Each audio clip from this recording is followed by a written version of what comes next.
आई, आई माझे कपडे कुठे आहेत? अगं माझा एकही शर्ट इथे दिसत नाही. आकाश त्याच्या खोलीतून मोठ्या आवाजात बोलत होता. आकाशचा आवाज ऐकून त्याची आई मालतीताई आपल्या सुनेकडे गेल्या. अर्चना सकाळी नाश्त्याची तयारी करत होती. मालतीताई तिला म्हणाल्या, सुनबाई, तू आकाशचे कपडे कुठे ठेवले आहेत? त्याचा एकही शर्ट त्याला मिळत नाहीये. अर्चना अगदी सहजपणे म्हणाली, कोण आकाश आई? सुनेचे बोलणे ऐकून मालतीताई म्हणाल्या, अगं अर्चना, तू असे का बोलत आहेस? अगं आकाश तुझा नवरा. विसरलीस का की तुला वेड लागले आहे म्हणून तू अशी बोलत आहेस? अर्चना खूप शांतपणे म्हणाली, माझा नवरा? माझा कोणी नवरा वगैरे नाही. ती काही विचार करून म्हणाली, अच्छा, आता आले माझ्या लक्षात. तर आकाश म्हणजे तुमचा मुलगा, हो ना? आणि मला काय माहिती तुमच्या मुलाचे कपडे कुठे आहेत ते? तुमचा मुलगा आहे, तुम्हालाच ठाऊक. असे बोलून अर्चना पुन्हा तिच्या कामाला लागली. अर्चनाचे बोलणे ऐकून मालतीताई रागाने आकाशच्या खोलीत गेल्या. आकाश त्याचे कपडे शोधत होता. त्याने सर्व खोलीमध्ये पसारा करून ठेवला होता. खोलीची अवस्था पाहून मालतीताईंना समजले की आज आकाशचा पारा जास्तच चढला आहे. त्या म्हणाल्या, अरे बाळा, शांत हो. असा पसारा करून कपडे अस्ताव्यस्त फेकून तुझे कपडे मिळणार आहेत का? आकाश म्हणाला, पण आई, मी सांगितले होते ना, आज संध्याकाळी मला लग्नाला जायचे आहे म्हणून. पण इथे माझा एकही शर्ट ना धुतलेला आहे ना त्याला इस्त्री केली आहे. तू सांग, आता मी काय करू? मालतीताईंनी घड्याळाकडे पाहिले तर आता सकाळचे 9 वाजले होते. त्या पटकन आकाशला म्हणाल्या, अरे बाळा, तू काळजी करू नकोस. आता तर सकाळचे 9 वाजले आहेत. संध्याकाळपर्यंत तुला तुझे कपडे इस्त्री करून मिळतील. तू काही टेन्शन घेऊ नकोस. आता ऑफिसला जा. असे बोलून मालतीताईंनी आकाशचे सर्व कपडे गोळा केले आणि हॉलमधील सोफ्यावर टाकले आणि अर्चनाला तिथूनच मोठ्या आवाजात बोलावले. अर्चना, तुझ्या हातातील सर्व कामे सोडून आधी इकडे ये. अर्चना पटकन किचनमधून हॉलमध्ये आली आणि म्हणाली, काय झाले आई? तुम्ही अशा का ओरडत आहात? मालतीताई म्हणाल्या, ओरडू नको तर काय करू? अगं आकाशला लग्नाला जायचे आहे हे तुला माहिती असतानाही तू त्याचे कपडे धुतले का नाहीस? आता सांग बरं, तू ते कपडे कधी धुणार, कधी इस्त्री करणार आणि तो कधी घालणार? अर्चना म्हणाली, आई, याला मी काय करू? आणि तुम्ही मला का सांगत आहात? तुमचा मुलगा आहे, तुमचे तुम्ही बघा. अर्चनाचे बोलणे ऐकून मालतीताईंना खूप राग आला. त्या म्हणाल्या, अर्चना, तू आज सकाळी भांग वगैरे प्यायली आहेस का? अशी का बोलत आहेस? माझा मुलगा तुझा नवरासुद्धा आहे. अर्चना म्हणाली, आई, कसला नवरा आणि कोणाचा नवरा? माझा कोणी नवरा नाही आहे. ज्या दिवशी आकाश माझा नवरा होईल त्या दिवशी मी त्यांची सर्व कामे करेन. आता तो फक्त तुमचा मुलगा आहे, त्यामुळे तुम्हीच त्याचे काम करा. मी काही त्यांची नोकर नाही. असे बोलून अर्चना पुन्हा किचनमध्ये निघून गेली. मालतीताईंना तर आधी विश्वासच बसला नाही की त्यांची सून त्यांना असे उत्तर देऊन जाईल आणि त्यांना समजत नव्हते अचानक तिला काय झाले. ती आकाशला नवरा मानत का नाही आहे? मालतीताईंना अर्चनाचे अचानक बदललेले वागणे काही समजत नव्हते किंवा त्या न समजण्याचे नाटक करत होत्या. खरे तर अर्चनाला लग्न करून ह्या घरात येऊन फक्त 1 वर्ष झाले होते. घरामध्ये मालतीताई, त्यांचे पती, मालतीताईंचा मोठा मुलगा अनिल, मोठी सून, धाकटा मुलगा आकाश आणि अर्चना राहत होते. मालतीताईंना त्यांच्या मोठ्या मुलाची आणि त्यांच्या पत्नीची खूप चीड येत होती. कारण अनिल त्याच्या बायकोची खूप काळजी घ्यायचा. तिला काय हवे नको ते पाहायचा. त्याला बायकोचे सुखदुःख समजायचे आणि हेच मालतीताईंच्या अजिबात पचनी पडत नव्हते. त्या प्रत्येक छोट्या छोट्या गोष्टींवरून अनिलला टोमणे मारायच्या. त्याला बायकोचा बैल म्हणायच्या. त्या मोठ्या सुनेला देखील खूप काही बोलत होत्या. सतत तिच्या माहेरच्या माणसांना, तिच्या आईवडिलांना नावे ठेवायच्या, शिव्या द्यायच्या. पण तरीही मोठी सून त्यांना कधीच काही बोलत नव्हती. कारण सासरी तिच्यासाठी फक्त तिच्या नवऱ्याची सोबत आणि त्याचे प्रेम सर्वात महत्त्वाचे होते. मालतीताई खूप गर्विष्ठ महिला होत्या. त्यांनी त्यांच्या मोठ्या मुलाला आणि सुनेला कितीही शिवीगाळ केली किंवा त्यांना काहीही बोलले तरी ते दोघे नवरा बायको त्यांना कधीच उलटून बोलत नव्हते. त्यांनी कधीही मालतीताईंच्या बोलण्याला प्रतिसाद दिला नाही. कदाचित त्यांना आईचा स्वभाव व्यवस्थित समजला होता. पण आकाश, त्यांचा धाकटा मुलगा होता. आणि म्हणतात ना की शेंडेफळ आईला जास्त प्रिय असते. आकाश अगदी त्याच्या आईच्या वळणावर गेला होता. तो सुद्धा आईप्रमाणे गर्विष्ठ होता. आई मोठ्या भावाला आणि वहिनीला बोलताना पाहून, आईचे बोलणे ऐकून त्याच्या मनातही आपल्या पत्नीबद्दल तिरस्काराची भावना निर्माण झाली. त्याच्या लग्नाला 1 वर्ष झाले होते, पण त्याने अर्चनाला कधीच आदर आणि सन्मान दिला नाही. तो नेहमीच त्याच्या आईच्या पावलावर पाऊल ठेवत असे आणि तो त्याच्या भावासारखा बायकोचा गुलाम नाही या गोष्टीचा त्याला गर्व होता. आणि कदाचित म्हणूनच त्याला लहान सहान गोष्टीतही आईची आठवण यायची. आई जेवण वाढ, आई 1 कप चांगला चहा बनव, आई माझे कपडे धुवायचे आहेत. म्हणजे त्याचे कोणतेही काम आकाश त्याच्या आईलाच सांगायचा.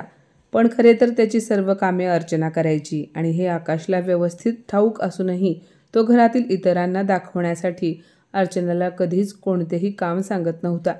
तो त्याची सर्व कामे बायको असूनही आईलाच सांगायचा आणि मालतीताई पटकन अर्चनाला पाहून इशारा करायच्या, सोनबाई आकाशसाठी चहा बनवून आण.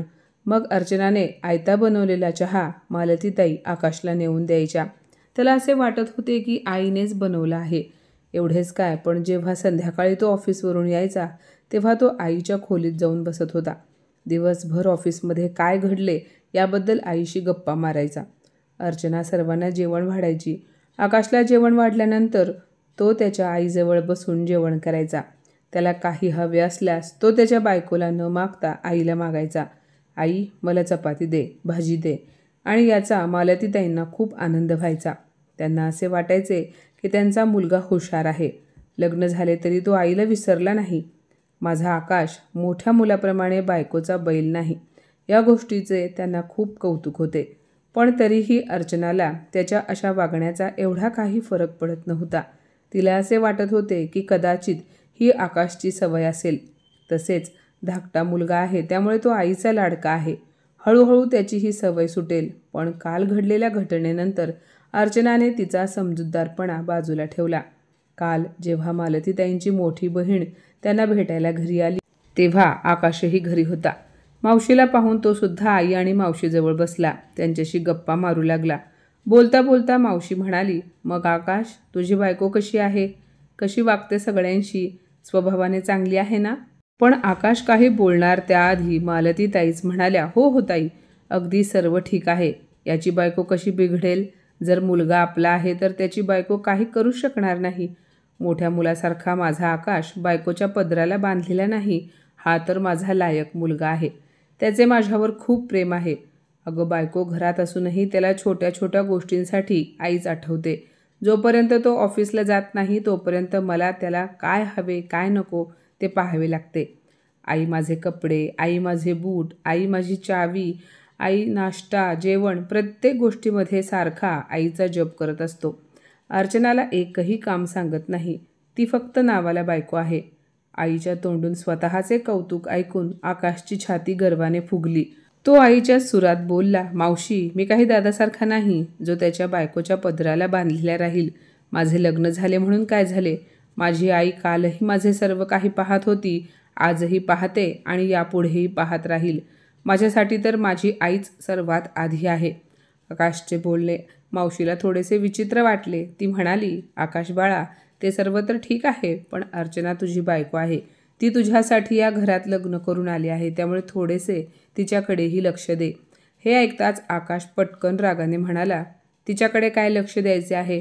आणि काय कमी पडले तिला? एवढे मोठे घर आहे, 3-4 टाईम चांगले खायला मिळते आहे, दागिने, कपडे, तसेच घरात सर्व सुखसुविधा मिळत आहेत. आणि काय पाहिजे तिला? आकाश पुरुषी शान दाखवत म्हणाला. आणि त्याचे हे बोलणे मावशीसाठी चहापाणी घेऊन येणाऱ्या अर्चनाने ऐकले होते. अर्चनाच्या मनाला आकाशचे बोलणे लागले होते. त्यावेळेस ती काही बोलली नाही, पण दुसऱ्या दिवसापासूनच अर्चनाने आकाशचे काम करणे सोडून दिले. ती सकाळी उठून फक्त घराची साफसफाई करणे, सर्वांसाठी नाश्ता तसेच स्वयंपाक बनवणे, ती आकाशला सोडून घरातील सर्वांना जेवण वाढायची. याआधी ती आकाशला जेवण वाढत होती, पण आता मात्र तिने त्याला जेवण वाढायचे सोडून दिले. ती आकाशचे कपडे धुवून इस्त्री करून कपाटात ठेवायची.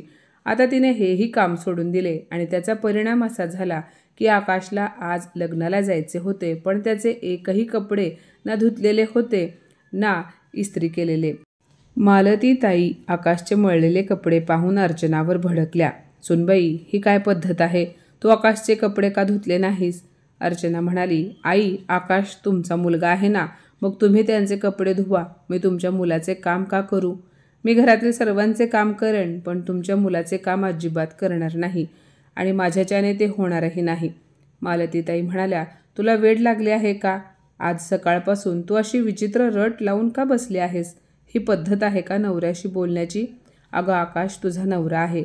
अर्चना म्हणाली, नाही आई, आकाश माझा नवरा नाही. ते ज्या दिवशी माझा नवरा होतील त्या दिवशी मी त्यांची सर्व कामे करेन, पण आता सध्या तो फक्त तुमचा मुलगा आहे, त्यामुळे तुम्ही त्यांची सगळी कामे करा. असे बोलून अर्चना तिथून निघून गेली. 10 वाजले होते, पण अर्चनाने अजूनही त्याचे कपडे धुतले नव्हते. त्यामुळे हार पत्करून मालतीताईंनी लाडक्या मुलाचे सर्व कपडे धुवून टाकले. कपडे वाळल्यानंतर काढूनही आणले आणि आकाश घरी येण्याआधी त्याचे सर्व कपडे इस्त्री करून आणून कपाटात ठेवले. पण आज मालतीताईंसाठी हे खूप मोठे काम झाले होते. दिवस असाच कामात निघून गेला आणि तसेही सुना आल्यापासून काम करण्याची त्यांची सवय मोडली होती. इकडे अर्चनाने आकाशला खूप ताणले होते. आकाश याआधी जेव्हा त्याच्या आईला जेवण वाढ म्हणायचा, तेव्हा अर्चना गुपचूप मालतीताईंकडे नवऱ्याच्या जेवणाचे ताट वाढून द्यायची. पण आता अर्चना त्याच्याकडे अजिबात लक्ष देत नव्हती. त्यामुळे आता आकाशसाठी जेवण, नाश्ता मालतीताईंना बनवून द्यावा लागत होता. एवढेच काय, पण आता आकाशने चहा जरी मागितला तरी अर्चना त्याला चहा बनवून देत नव्हती. त्यामुळे मालतीताई त्याच्या एकट्यासाठी चहा बनवायच्या. एके दिवशी तर सर्व कामे झाल्यानंतर दुपारी अर्चनाने कपाटातील आकाशचे सर्व कपडे, बेडरूममधील त्याचे सर्व सामान मालतीताईंच्या खोलीमध्ये आणून ठेवले. हे सर्व पाहून त्या भडकल्या. अर्चना, हे काय करत आहेस? तुझ्या नवऱ्याचे सगळे सामान, कपडे माझ्या खोलीत का घेऊन आलीस? अर्चना म्हणाली, त्याचे काय आहे ना आई, माझ्या कपाटात माझे कपडे ठेवायला जागा कमी पडत आहे, त्यामुळे मी तुमच्या मुलाचे सगळे कपडे इकडे घेऊन आले. तुम्हाला जेव्हा वेळ मिळेल तेव्हा हे कपडे तुमच्या कपाटात ठेवा. तसेही माझ्या खोलीत तुमच्या मुलाची काय गरज आहे? असे बोलून अर्चना निघून गेली. मालतीताईंना काहीही लक्षात येत नव्हते की या अर्चनाला अचानक काय झाले आहे, ती अशी का वागत आहे? आकाशला तिने स्वतःचा शत्रू का बनवला आहे? संध्याकाळी आकाश ऑफिसवरून घरी आला. मालतीताईंनी त्याला चहा पाणी दिले. त्यांनी आकाशला काही सांगितले नव्हते. रात्री जेवण करून आकाश त्याच्या खोलीत झोपायला गेला, पण त्याआधीच अर्चना दरवाजा बंद करून झोपली होती. आकाश बाहेर उभा राहून दरवाजा वाजवत होता, पण अर्चनाने काही दरवाजा उघडला नाही. ती म्हणाली, तुम्ही तुमच्या आईच्या खोलीत जाऊन झोपा. इथे माझ्या खोलीमध्ये झोपण्याची काही गरज नाही. आणि हो, तुमचे सर्व सामान मी आईच्या खोलीमध्ये ठेवले आहे, त्यामुळे आजपासून आईंच्याच खोलीत राहा. आकाशला अर्चनाचे वागणे काही समजत नव्हते, कारण यापूर्वी तर ती अशी कधी वागलीच नव्हती. संपूर्ण रात्र अर्चनाने दरवाजा उघडला नाही, त्यामुळे आकाश हॉलमधील सोफ्यावर झोपला. त्याला अर्चनाच्या वागण्याचा भयंकर राग आला होता. सकाळी जेव्हा अर्चना खोलीतून बाहेर आली तेव्हा आकाश तिच्यावर जोरात ओरडला. अर्चना, नवऱ्यासोबत वागण्याची ही कुठली पद्धत आहे? तसेही मी आजकाल तुझ्यावर लक्ष ठेवून आहे. तू मला साधा चहा देखील बनवून देत नाहीस. ऑफिसवरून आल्यावर मी स्वतः हाताने पाणी घेतो. स्वतःला खूप शहाणी समजतेस का? तुझा आगाऊपणा दिवसेंदिवस वाढत चालला आहे. आणि ही काय पद्धत आहे? तू कोणाला विचारून माझे सामान, माझे कपडे बेडरूममधून बाहेर काढले? अर्चना म्हणाली, मग मी काय करायला हवे होते? आता स्पष्टच बोलते. जर तुमची आई तुमचे सर्व काही करते, तुमची आईच तुमच्यासाठी सर्व काही आहे, अगदी लहानातली लहान गोष्टसुद्धा तुम्ही आईलाच मागता, मग मी कोण आहे? जर तुम्ही मला बायकोचे अधिकारच दिले नाहीत, माझी तुम्हाला गरजच नाही, तर तुमचे सामान आणि कपडे माझ्या खोलीत ठेवण्याची तरी काय गरज आहे? मी फक्त लग्न करून ह्या घरात राहण्यासाठी आली आहे. मला काय 3-4 टाईम खायला मिळत आहे, कपडे लत्ते, घरात सर्व सुखसुविधा आहेत, त्यामुळे मी तर खुश आहे आणि तुम्ही तुमच्या आईसोबत खुश आहात, बरोबर ना? असे बोलत अर्चना गुपचूप तिच्या कामाला लागली. आकाश रागाने अर्चनाकडे पाहत होता. मालतीताईंना देखील सुनेच्या बोलण्याचे आश्चर्य वाटत होते, पण आता मालतीताईंवर जणू संकट आले होते. आता आकाशची खातरदारी करावी लागत असल्यामुळे त्यांना 1 मिनिटही बसणे कठीण झाले होते. आकाशला त्याचा चहा, पाणी, जेवण, नाश्ता देण्यापासून ते त्याचे कपडे धुणे, वाळवणे आणि इस्त्री करणे यातच मालतीताईंचा दिवस जायचा. शिवाय आकाश दररोज एक इस्त्रीचा शर्ट घालायचा. थंडीत दररोज कपडे धुणे मालतीताईंच्या क्षमतेबाहेर होते. 2-4 दिवसांनी एवढी सगळी कामे करून मालतीताईंची प्रकृती बिघडू लागली. कारण त्यांना तर कामाची सवय नव्हती. अर्चना अजिबात आकाशच्या एकाही कामाला हात लावत नव्हती. थंडीमध्ये रोज पाण्यात काम करणे मालतीताईंना सहन झाले नाही.